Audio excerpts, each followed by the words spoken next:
25 years ago, on the 11th of July, the massacres of over 8,000 Muslim men and boys took place in Srebrenica. It followed 3 years of bitter warfare, pitting the Muslims of Bosnia in an asymmetric conflict against the Bosnian Serbs and their Serb state backers. President Milosevic's rise to power upon a cocktail of Serbian nationalism and anti-Muslim phobia led to a self-proclaimed policy of ethnic cleansing. As the world looked on, sitting on their hands, Serb forces systematically cleansed Bosnia of its Muslims, killing, raping and looting. The Clinton administration stood back, initially leaving the unfolding crisis to be dealt with by the hapless European Union. The EU saw little interest in settling the crisis, instead hamstringing the Bosnian Muslims by imposing an international arms embargo upon them. When they did move, it was through a weak peacekeeping mission that lacked the political will to defend civilians against the machinery of a state. Srebrenica was a UN safe haven, protected by Dutch peacekeepers. By 1995, the region had been cleared of Muslims, with the small enclave, together with Zepa and Gorazde, a magnet for fleeing civilians. As the facts on the ground changed, and in a US election year, the Clinton administration wanted to pursue a peace treaty that would in effect accept the gains made by the Serbs through conquest. This is where Srebrenica, according to multiple sources, including the US Special Envoy Richard Holbrook, became a sacrifice for a greater goal of peace. I have detailed some of this evidence in a thread on my Twitter feed that I have linked in the description of this program. Over a number of chilling days, Muslim prisoners were shot and buried in mass graves. Our guest this week, Dr. Joseph Kaminsky, is Associate Professor at the Department of International Relations at the International University of Sarajevo. He has spent the last 6 years in the country, which he has now adopted as his own. Dr. Kaminsky has written a number of papers on Islam and governance, and he is currently authoring a book on Islam and liberalism, a matter we discuss at the end of the podcast. On that topic, please remember to sign up to our free Comparative Ideas course, together with an Usul al-Fiqh course organised by our partner institute, Al-Arqam Academy. The links for both courses are in the description of this programme. Dr. Joseph Kaminsky, welcome to the programme. Actually, if I can start by asking, if you don't mind me asking, Joseph Kaminsky doesn't sound like a Bosnian name. So what brought you to Bosnia? Well, in the United States, I'm from the United States originally, and ethnically my family's a bunch of different things. Obviously, you probably gathered Polish, but also my father's side is Croatian, so I do have some connections to the region ethnically. But, in the United States, the job market's so complicated, and I wanted to get out of the United States anyways. I've just had enough of it and would like a little bit of time out of it, and that's why I applied all over the world, not just in the United States. And, I had a job interview at the American University of Beirut, and I had an interview. They gave the job to the guy with the PhD from the London School of Economics, who has gone on so far to have a very good career. So, I don't feel any sadness about that. But, I was sort of like, I just finished my PhD, and it looks like I'm going to go first year into the job market without a job. And then all of a sudden, I get an email out of nowhere from this university, and I check it, and it sort of surprised me because they really were very interested in me, and I was basically offered the job, and I asked my advisor, should I take this or not? And he said, what do you have to lose? You don't have a job. If it's bad, then you just fly back home. He said, just stay for at least a couple months to make enough money to fly back home. And I sort of laughed, and then 6 years later, here I still am, and I've done pretty well. I'm associate professor now and department chair, and it's really worked out for me. And I just published an article about teaching in the developing world. It's very different than teaching in the West. So, I really enjoy where I'm at. I like being in a Muslim majority country. It matters to me a lot. And I'm willing to sacrifice the comforts of the United States for the comfort of having other Muslims around me. So, life is not as easy here. It's not that hard either. I don't want to make it sound like that. But, just things like with government and getting paperwork done, it's difficult. But I'm willing to trade that in for the fact that I can sit around people that I know don't hate me for my religion. And that really matters to me at a sort of a subconscious level, I've realized. Because in the United States, I always have this sense of unease, like I'm being attacked even when I'm not. And I think it has to do with me knowing that people around me don't like my religion. So I don't know. Alhamdulillah, we had an opportunity to visit last year, and it was a great place. And lovely people, and Sarajevo and Mostar were wonderful cities. Alhamdulillah, we really enjoyed it. Oh, it's very amazing. It's a wonderful place. Not just Sarajevo, but the whole country. You know, Mostar, Blagaj. There's some. Yeah, I mean, there's a lot of history here, and it's really the intersection of multiple cultures. And you really need to spend a little bit of time here to see it all, because the longer you're here, you'll start to really understand it. Because if you just go on a quick tour, you see stuff, but you don't really internalize it. It doesn't sort of absorb into you until you've been here for a few months. And it's really great. I really love it here. Now, recently I saw a Facebook post of yours where you described your feelings when you first went to the Srebrenica Memorial. For the benefit of our listeners, can you please just maybe give us a feel for how you approached and how you responded to the memorial when you went to it for the first time? Okay, well, the beginning of the story actually begins before you actually enter Srebrenica in my case, because I'm coming from Sarajevo on a van with my students, and it's a 3-hour bus ride to go about 140 kilometers because the roads are just really, really bad. So the entire trip, you're sort of a sense of dread. I don't know how to explain it, but like, you know, you're going to see something bad. So like, you have 3 hours of sort of being uncomfortable, but at the same time, you're a professor and you got to make sure you keep a strong face for your students. Mind you, when I first went, many of our students actually had family members who, there's a couple students I had who never met their fathers. They were killed during the war. So they were born, and then shortly after they were born, their father was killed. So we're a little bit past that now, because most of our students were born in around 2000 or 1999-ish. But when I first got here, there was more than a couple students who never met their father. So like, for me, it was very, I had both my parents, my mother recently passed away, sadly, but I had both my parents my whole life, and I couldn't imagine never meeting my father and then knowing that he was tortured and during a war. So, when you get there, I guess there's this eerie calm, because the area is very, it's rural. Srebrenica is right on the border of the Drina River, which is a very beautiful part of the world. People go there for, it's like a river, so you can go rafting, and people have summer houses on the river. And the Drina River is literally on the border of Serbia and Bosnia, so that is the borderline. And Srebrenica is just before you get to that river. And, when you get there, the memorial is actually it's just slightly outside the city, so you have to keep going to get into it, but it's just really overwhelming. You see just thousands upon thousands of white grave markers. And you actually, when you go on the tour, you actually go in the battery factory where the Dutch soldiers were, and you see all of that. And it's really an overwhelming experience. And I just, the first time I went, I really broke down. I called my mom, and I try to avoid upsetting my mom, because my mother had cancer for 9 years, and when somebody is that sick, you don't want to call them with bad news or sad stories. It was such an overwhelming experience, and I really broke down. Even talking about it right now is hard for me. And it was difficult because, the kids are looking at me and they understand it. They're not judging me at all. Like, it's just, I feel like I should be able to put on a stronger face. But when you look at a gravestone and you see like a birth date and a death date in the same year, that literally means that person was killed within months of being born. And like, that's just really hard to look at.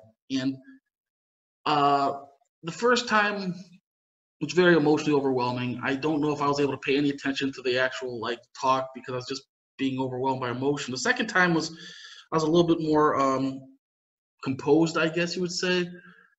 But after that, I can't go back right now. Like, maybe in a couple of years, but it's just too overwhelming. It's too sad. And, I don't like to talk about the war that much with my students, because I'm not qualified, because many of these students have family members who lived through it. So like, it's a difficult situation, but I fully understand. Well, I mean, it's the best I can. Like, the reason why Bosniaks are so upset about the Western response to this genocide, because it really has been underwhelming in comparison to other atrocities that have happened in other parts of the world. And the thing that makes it so difficult is the fact that the Serbs never have really owned up to what they did. And that makes it worse when, there is no reconciliation. At least at the end of World War II, the Nazis sort of were defeated completely. A new regime came into power, and it became a major part of the new Germany, was to recognize the atrocities of the Holocaust. And that never happened here. and you still have a large part of this country that wants to break off and join Serbia or be independent. You see memorials, and you see to war criminals, to Ratko Mladic, to Radovan Karadzic, and it's just like crazy because you like when you're going to get from city to city in Bosnia, you go through certain Serbian parts. So just because the Federation and the Republic of Srpska are separate doesn't mean that all the Serbs live there and all the Bosniaks live here. So you'll be driving through one town, getting to another town that's Bosniak, and in that town you'll see they actually have murals of Ratko Mladic painted on buildings. And it's really disorienting to think that this man who caused so much terror for so many years is like being celebrated literally 20 to 25 kilometers away from Sarajevo.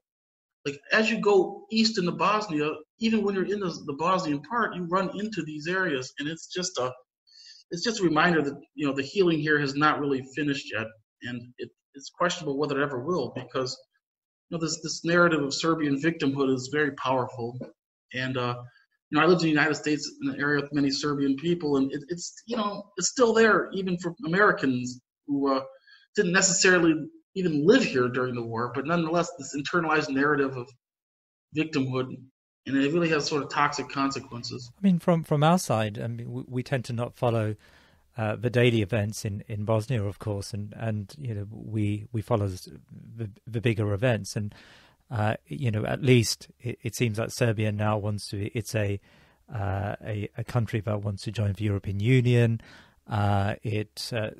At least it seems like a country that's moved on. I mean, the perpetrators of the conflict have all been tried at the ICTY and at The Hague, and at least from a very superficial external perspective, the country is trying to move in a more liberal democratic direction. But you're suggesting that there is still a very deep feeling that the Serbs were in the right and the war was a just war. Well, I don't know. I mean, I wouldn't necessarily say that, actually. I think that it's more of most of the Serbs I've spoken with recognize bad things happen. Like, they don't really want to come to full grips with how bad things were. But very few people I've met are actually completely denying this. Like, no, it didn't happen. It's all a lie. Like, the narrative more is it's overstated, or whataboutism. What about this? They did that. And it's interesting because the country Serbia itself, I think, is different. You got to remember, the Serbs in the Republic of Srpska and the Serbian in the country of Serbia, there's a different mindset.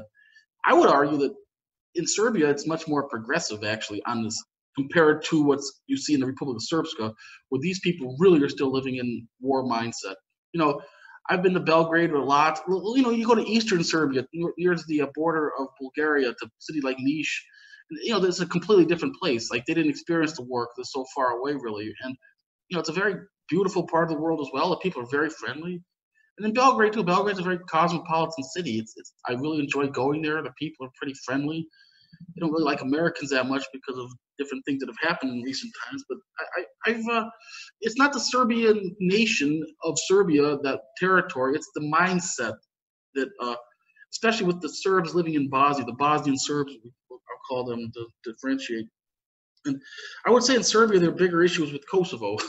And that is still pretty salient. And that is something that they have not yet that's where the real tension, I think, is. If you go to Serbia and ask who the real bad guys are, it's always going to be Kosovo.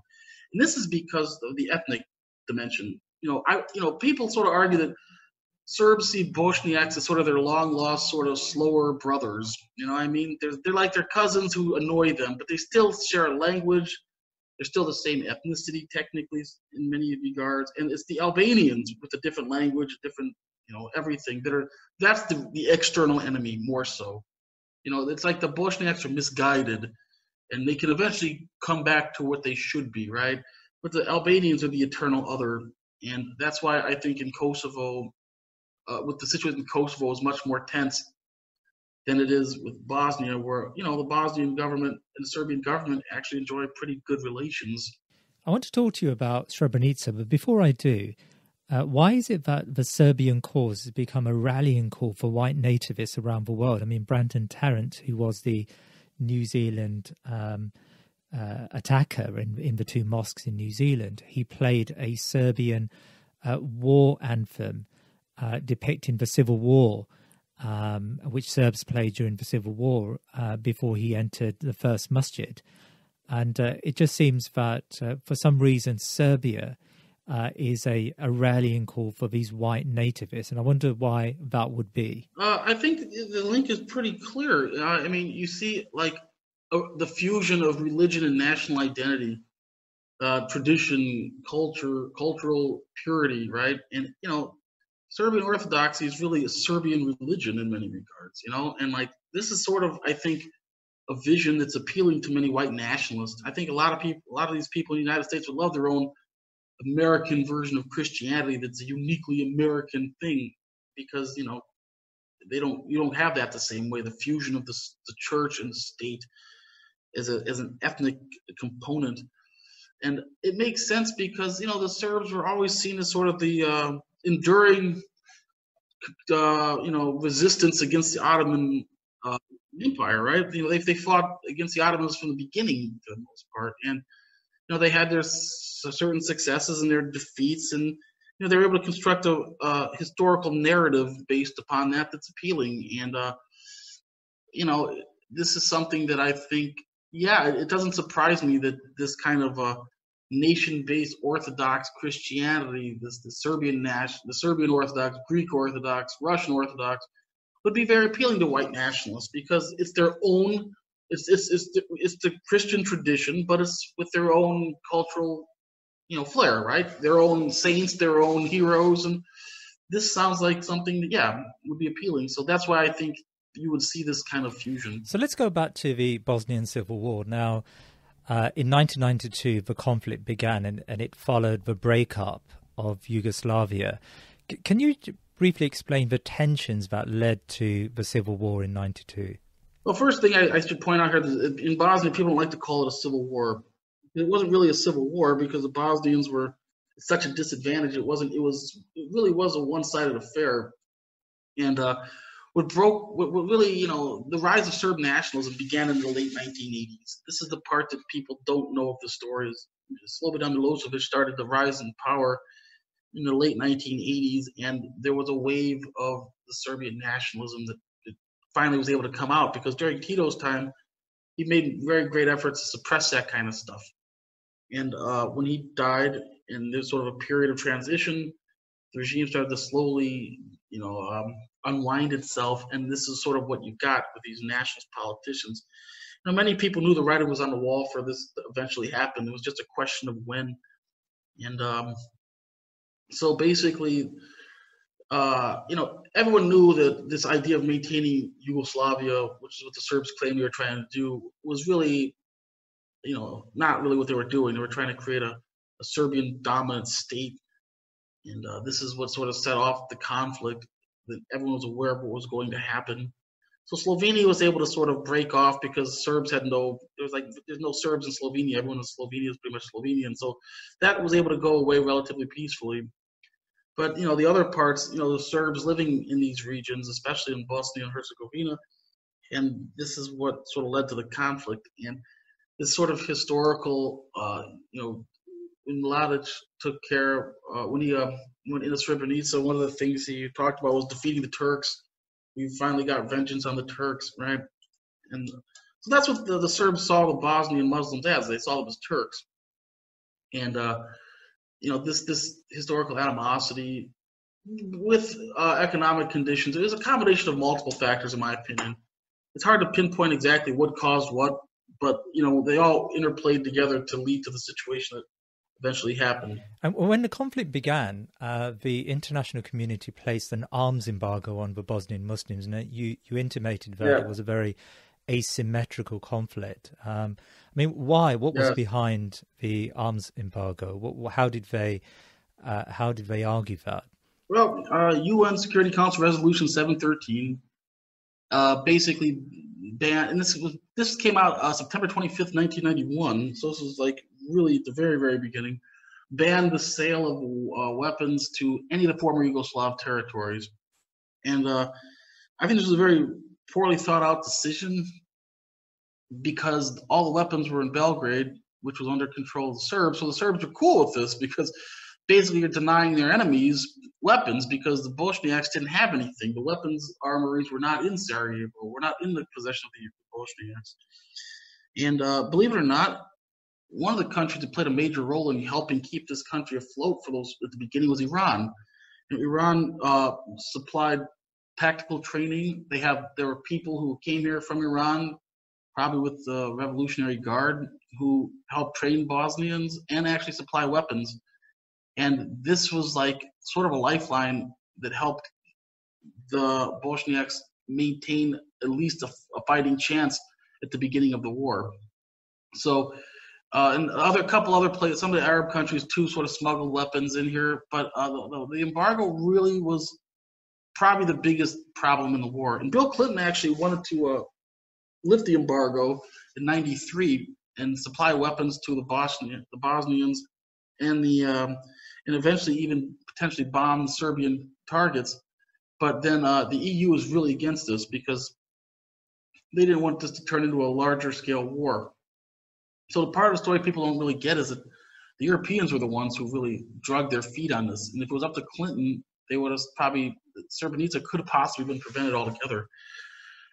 And at the same time, though, I mean, most of the troops were European that were in the region. So like any kind of skirmishes would put the Europeans at immediate harm risk, not the Americans. So it's always easier to talk about bombing and destroying when you're not putting your own assets on the line. Well, this lack of coordination and response between the Europeans and the Americans really allowed for Srebrenica to happen, right? And the weapons embargo was a very big problem. I have students who told me stories about their fathers would be out fighting, and the most important part of the mission was not to necessarily kill the guy, but was to get their weapons. So if you shot and killed an opposing soldier and then didn't get his gun and his ammunition, that was seen as a waste. These people were so desperate for weapons that it was absolutely essential to not only kill the guy, but to get his gun and his weapons and his knife and bring it back so you have something to use later. So that's the level of desperation that these people face regarding the lack of weaponry and, I mean, even basic weapons, ammunition, bullets. We're not even talking about like major, surface-to-air missiles and whatnot. Right? We're just talking about having the ability to pull a trigger of a gun was something that was very lacking for the Bosnian side during the beginnings of this war. And the Bosnian Serbs had the backing of Milosevic and the Serbian state, and so they had a backing of a conventional army, and yes. So their supply lines were pretty much ensured. Now, I understand that the United Nations sent in a protection force to ostensibly keep the peace and to try to create the conditions behind which civilians wouldn't be harmed in the conflict. But of course, there's a lot of criticism now, not just over Srebrenica, but a lot of criticism of the lack of a mandate or the weak mandate that this protection force had. I mean, can you explain the politics surrounding that? Well, basically, the UN or the EU wanted to keep this as solely the humanitarian peacekeeping mission. That was their express goal. And the Americans, once again, Clinton wanted something a little bit more, but the EU just wouldn't have it. And so they did everything they possibly could to avoid having to pull the trigger, so to speak, whenever it needed be. And I argue in another interview I just did that, with the Dutch soldiers, it wasn't that they were incompetent as much as it was they were unwilling. I think that they made a conscious choice to do what they did. I don't think it was because they were confused or lost, because they really had explicit orders to avoid escalating this into a conflict that they would have to actually be on the front lines in. And, I think that, once again, the conflicting message, the unclear mission, and the soldiers were just unwilling to really put their lives on the line. And, there's a lot of different reasons for that. I mean, one reason, obviously, I think relates to the Islamophobia, dimension. I don't think we can deny that. If these were, different religious background, they might have fought harder. But at the same time, I mean, I just don't think that the typical Dutch troop who was here really had that much interest in this region anyways, and was just looking to get out of here as soon as possible while alive. And they did a very poor job, obviously. They did not, maintain the peace, and as a result of their unwillingness to put their own lives at risk, which isn't necessary. That's necessary to do if you're going to be a military person. We saw what happened, and like I said, the problem here, in my opinion, is the lack of coordination of what the mission was, and the EU countries really wanting to avoid turning this into their mission beyond just humanitarian mission. So by 1995, Srebrenica is a safe zone. The Dutch peacekeepers are maintaining peace, or maintaining the camp where the civilians reside, and the entire region has changed. Right, the demography of the region, the Bosnian Serbs are now surrounding Srebrenica and Gorazde and Zepa as well, and so these safe zones are compromised. And the only thing, I suppose, stopping the Serbs is the presence of the United Nations. So I'm trying to understand why leave, why then make a decision to leave at that moment when it's not inconceivable to believe that the Serbs will continue to fight and will ethnically cleanse that part of Bosnia as well. Well, interestingly enough, in 2019, documents were released by the British National Archives, which indicated that the British military officials actually did not think the Serbs were going to go in and do what they did in Srebrenica, and they placed the blame, believe it or not, on the Bosniak Muslims for disrupting Serb communication lines. The British military officials, in their internal communications, which were just declassified, didn't really think this was going to happen, because it seems so ridiculous to think about. Like, if you think about it, like the reality of an army marching in and committing genocide in 3 or 4 different towns at the same time or around the same time, that's hard to, if somebody told me that was going to happen, I would say that can't be right. If they understood the nature of the conflict, they would have known that it was very possible, but they didn't understand, I think, the true nature, the tenacity of Serbian nationalism, and that these people don't want to do this. And I think for the European mindset, it's a mindset they couldn't relate with. And I think that that's sort of how this ended up happening, is because a lot of people, I think, genuinely didn't believe it. I don't think they let people in, good, kill those Muslims. I don't believe that's the rationale, the explicit rationale behind the actions. I really don't. I think that the people these European forces just didn't think this was conceivable. I mean, who can conceive of any human being or group of human beings marching into another city and murdering 8,000 people in a matter of days? I mean, it's just hard to comprehend. And I think that that's part of the problem, is a lack of understanding of the dynamics of the region, a lack of understanding of the truly dangerousness of this situation. Even before the war started, one of the things my colleagues who are a little bit older than me always say is everyone was surprised by, as soon as the war started, the Serbs had all these weapons. It's like they stockpiled. Individual families had their own arsenals waiting to go. They were waiting for this day, right? And the Bosniaks didn't have anything, but all the Serb families they would have guns. When the war started, you see your Serbian neighbor with an entire arsenal, and you're like, where did that come from? So many of these people were sort of preparing for this, and the Bosniaks, I'm afraid, just weren't ready for this to happen. What about there's an argument which was first floated by Florence Hartman, and in her book. Yeah, that's the argument I think I'm referencing, yeah. That's right, the Srebrenica affair. She talks about how in a sense, Srebrenica, yes, of course, they didn't want to hand over. It wasn't about handing over civilians for the commission of a genocide, but rather that ultimately Srebrenica was a lost cause. The region had been overrun, and the facts on the ground had changed, and these three safe zones were now inconvenient to peace. And if they were settled, then the Clinton administration could pursue peace, and they didn't. In fact, after Srebrenica.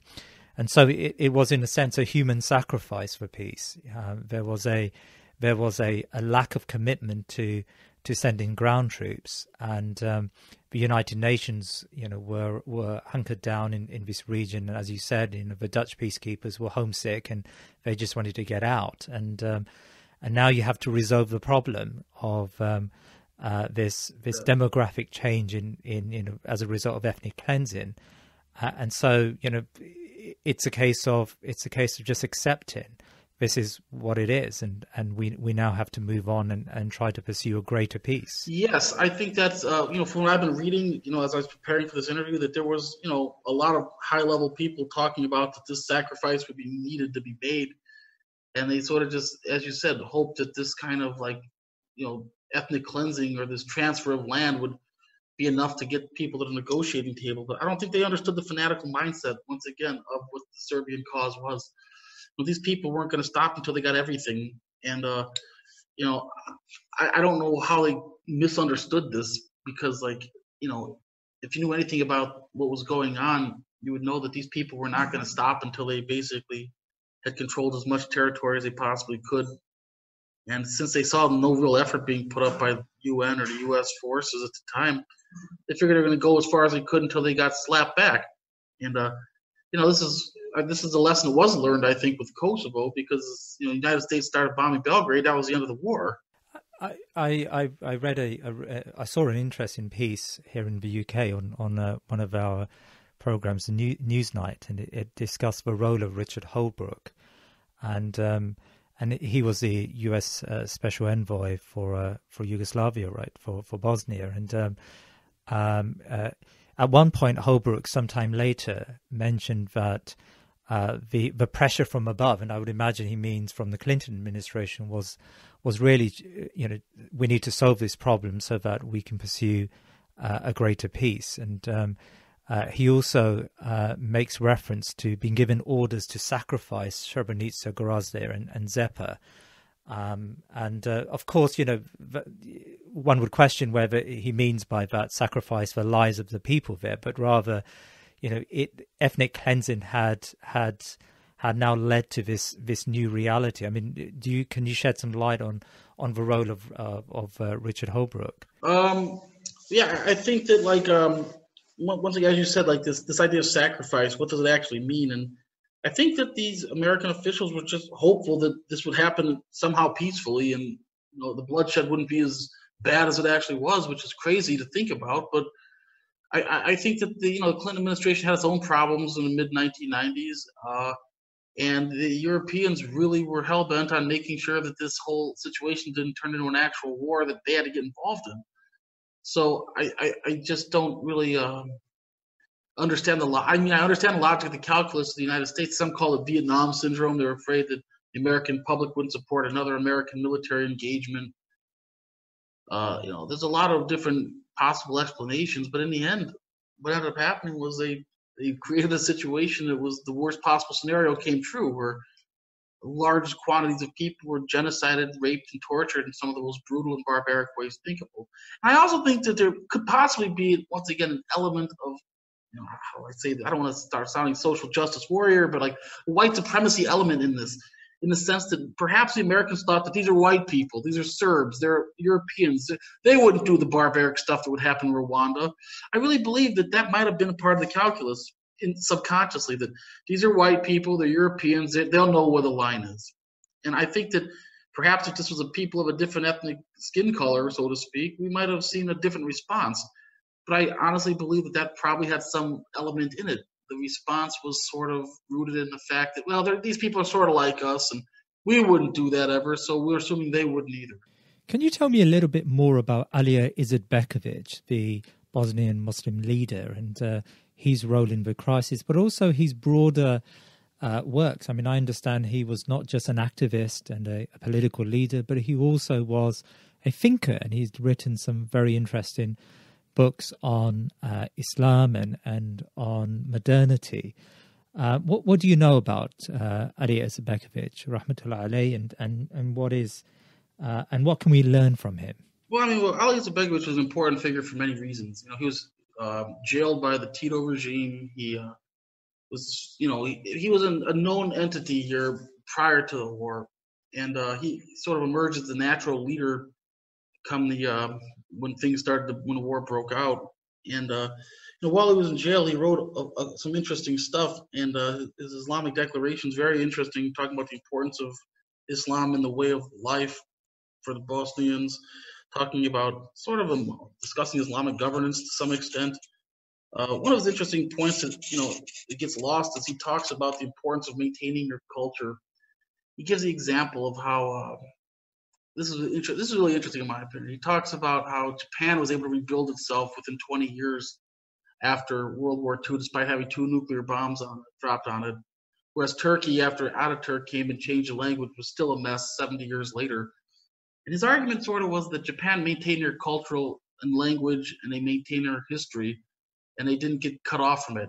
And Izetbegovic talks sort of about the importance of Bosnians maintaining their identity as, to some extent of the language and the history, and to not let that get lost. And I think that's an interesting point. And Ali Izetbegovic's vision of this country was actually one of a diverse, pluralistic country. He didn't seek to create an Islamic state or an Islamic emirate.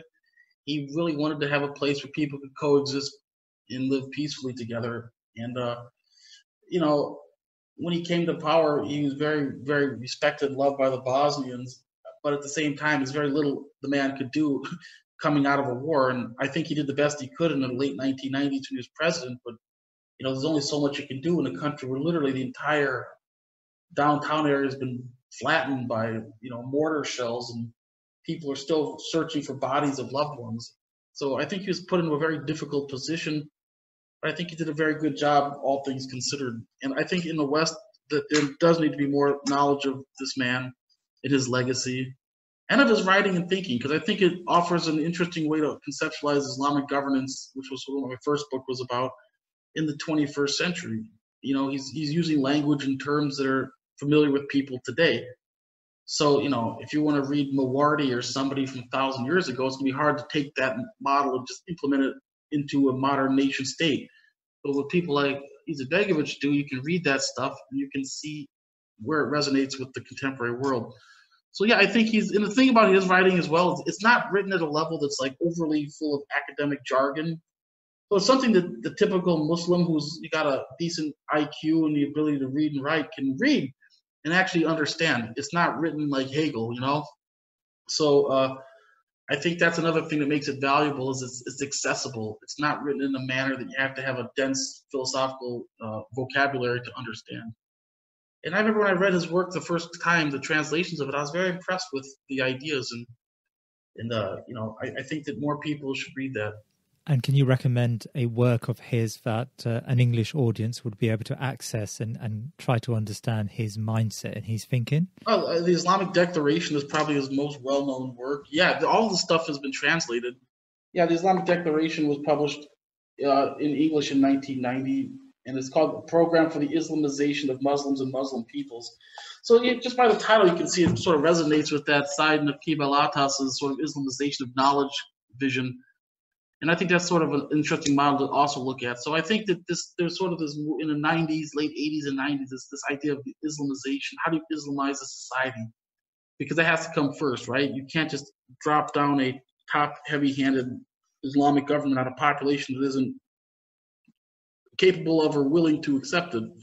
So it's about changing attitudes and minds and getting people to, rethink their norms first before implementing a state. And that's sort of what Izetbegovic talks a lot about.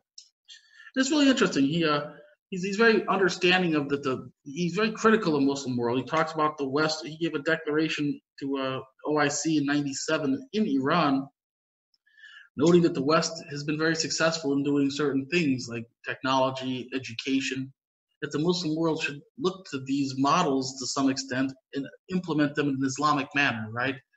And I think that that's sort of something that more work needs to be done upon. And even today, most of the top universities are located in, unsurprisingly, the countries that are the most powerful, right? Think of the best universities are in the UK, the US, Germany, Japan, to a lesser extent. And that says something. And if you look in the Muslim world, how many top 100 or even 500 universities are there? There's very few. So these are things that need to be reconsidered. And this is sort of the heart of the Izetbegovic project. And finally, Dr. Kaminsky, we hear a lot about the resurgence of Islam in Bosnia. In fact, I think President Macron has been making some speeches recently where he described Bosnia to be a place for jihadism in Europe, and there's some discussion amongst the securitization experts about Bosnia and its and what they call the sort of resurgence of Islamism in the country. I mean, can you shed some light on these concerns, I suppose, that European nations are raising about Islam in Bosnia? Well, I would say this. I think that this is quite unfounded and quite profoundly demonstrating the ignorance of these leaders. Now, as somebody who actually has an interest in Islamization, I feel like I probably have some awareness of the local Islamizers, if you want to call them that. And I can tell you, this is a society that I think is pretty secular for the most part. You know, there's certain Islamic cultural elements to it, but this certainly is not Saudi Arabia, nor is it going to be anytime soon. And, you know, of course, there's going to always be a handful of radicals in just about any country. I mean, look at the United States, for goodness sake. There's radical white supremacists far outnumbering the number of Islamist white supremacists or Islamist supremacists or whatever you want to call it here. So I think that this is just, once again, another example of Europe continually wanting to paint this country as something it's not. You know, the fear is having a strong Muslim country in the heart of Europe is something that is very unsettling for many people for historical reasons. And I can honestly say without any doubt that this country is hardly the securitization risk that whatever these people are playing it out to. So I think that the securitization experts like to talk about this, and then when a case or two emerges of somebody doing something, then it gets blown up into being, you know, what it really is like here. And I think this is part of the problem with Islamophobia is that all it takes is one case of somebody justifying your claims, and then you feel like you can make them even more expansive. And so I don't know. I don't think I've seen any radicalism here in my 6 years. The students I've met that are religious, they're pretty religious, and many of them are Hafiz of Quran, and they travel, but I've not honestly heard anybody. People aren't thinking in that manner here. And I think that it's just a terrible tragedy that, you know, this society, which is so, in my opinion, you know, it's very moderate, is being painted as something it really is not by truly out of touch European elites. You know, and I would recommend, and I'm sure you would recommend, more Muslims, and we tend to visit sort of the so-called the mainstream Muslim countries when we go on holiday. Of course, in a COVID-19 world, that's far off. But I would highly encourage Muslims to visit Bosnia, and you've made it your home, right, Dr. Kaminski? Yes, as a matter of fact, I'm literally waiting for a phone. The reason I answered the phone call earlier is because I thought it was the Ministry of Interior, because I'm supposed to be my permanent residency permit, meaning I will be a green card holder in Bosnia, meaning I can buy property and pretty much, you know, at least in the medium term, I plan on living here. You know, I have my contract just got extended for another 5 years, and I have no real desire to go back to the United States as it's being destroyed by COVID and political incompetence to the highest levels. So, yeah, I mean, this is, like I said, I've managed to make it home here. And, you know, I think it's an interesting thing to think about for many Muslims is, you know, America's a tough place to live. I'm not going to deny that. But at the same time, I think there's so limited opportunity for really political transformative change for Muslims there that, you know, looking to find another place to live is not a bad idea. And, you know, if you're a Muslim and you want to live an Islamic lifestyle free of all the stress of America, looking into a place like Bosnia or perhaps Kosovo might be an acceptable transition for many people because, you know, you have the Islamic part there, but it still is Europe, and it's not as alienating as perhaps going to somewhere, you know, I don't know, somewhere in the Gulf states where it is very different. Everyone here speaks English. You know, Bosnia, just about everyone speaks pretty good English. Kosovo, even better. And, you know, I think it's something that people should think about who want to try to get closer to other Muslims. And like I said, you know, there's good and bad that we can talk about in a different podcast of living in a developing country. But overall, if you have an open mind, if you're willing to accept that you're going to have to deal with some nonsense that's annoying, you might really make it here, and you might find yourself happier in the end. And tell me a bit about your book project that you're working on at the moment. My book is called Islam, Liberalism, and Ontology, Critical Reevaluation, and I'm looking sort of at the ontological and epistemological moorings of both Islam and liberalism as discourses more broadly construed, and trying to show where the dissimilarities primarily lie. Because, many people try to find a way to, make the two resonate. And, I feel like nobody's really done a good job of explaining why they don't resonate beyond just sort of very simple, non really scholarly explanations. So I thought, now's a good time to write a book to really break down, understanding of moral epistemologies and where rights derive from and how we can conceptualize that between the two discourses. So that's what I'm currently doing. That's really fascinating. You must come back on the show to talk about your book once you've completed it. I think the book will be, people will find it interesting because this is a topic everyone's interested in right now is liberalism and Islam. And I think there's a lot of misconceptions, a lot of people that don't really know what they're talking about because they either, one, don't really know anything about Islam, or they don't know anything about liberalism. And I know a little bit about both. So I feel like I can competently comment. And, book's under contract with Routledge. I should be submitting my final draft to the publisher in September. What I sort of argue in the book is there's a sort of constellation of values that permeates liberal discourses more generally. And I flesh them out in my book. Secularism, the importance of having separation of church and state clearly is an element. But, people don't really engage with the actual thinkers on their own terms. Rawls, Habermas, a lot of these people really engage in a technical level about public reason and its limits. And, if you want to critique liberalism, I think it's better to go from these deeper levels rather than just this sort of, liberalism is about doing whatever you want and Islam is about following the rules. Like, it's way more complicated than that. Jazakallah khair, Dr. Kaminsky. It's really been a pleasure to speak to you today, and it's been a very interesting discussion. Next week, we talk to Ismail Roya from the United States about the Benedict option. Assalamu alaikum wa rahmatullahi wa barakatuh.